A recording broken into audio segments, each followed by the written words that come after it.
प्यारा साथियों, मूंखां घणेई माण्हू पुछंदा आहिनि त आख़िर असांखे डीडी सिंधी चैनल जी कहिड़ी ज़रूरत आहे। अॼु जॾहिं यूट्यूब चैनल आहे ऐं ओटीटी प्लेटफॉर्म्स आहिनि त पोइ असीं पंहिंजा प्रोग्राम उन्हनि ते ॾेखारे सघूं था। मुंहिंजा प्यारा साथियों, मां तव्हांखे हिकु ॻाल्हि ॿुधायां त अॼु हिन ज़माने में बि असांजे सिंधी भाउरनि खे, सिंधी माण्हुनि खे स्मार्टफोन्स कान्हनि ऐं हीअ जेका इंटरनेट आहे न, उहा बि सॼे हिंदुस्तान जे कुंड कुर्छ में सवली कान थी हले। असांखे कोशिशि करणी आहे त हिन प्रोग्रामनि लाइ असीं पैसा बि ठाहियूं। सिंधी माण्हू पैसा ॾियण खां कल्चरल शोज़ जे लाइ कतराईंदा आहिनि।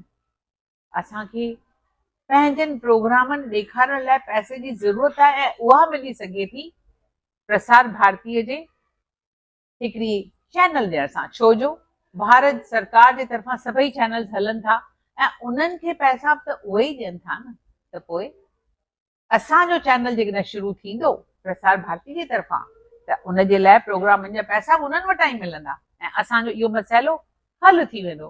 तंहिंजे करे ज़रूरी आहे असांखे हिकिड़ो डीडी सिंधी चैनल हुजणु खपे। हैशटैग कयो वी वॉन्ट डीडी सिंधी ऐं तव्हां सभई अहिड़ा वीडियोस ठाहियो जो माण्हू ॾिसनि त उन्हनि खे महसूसु थिए। सिंधीअ में ठाहियो, अंग्रेज़ीअ में ठाहियो, हिंदीअ में ठाहियो, पर असांजे सॼे भारत जे कुंड कुर्छ में असांजो वीडियो पहुचे, असांजी ॻाल्हि पहुचे। 16 नवंबर ते आहे असांजे हिन केस जी सुनवाई, हियरिंग इन दिल्ली हाई कोर्ट, 16 नवंबर। तंहिंजे करे सरकार खे जाॻायो। अचो त सरकार खे जाॻायूं ऐं ॿुधायूं त असीं सभु गॾु आहियूं। यकमुश्तीअ जो अहसास करायो।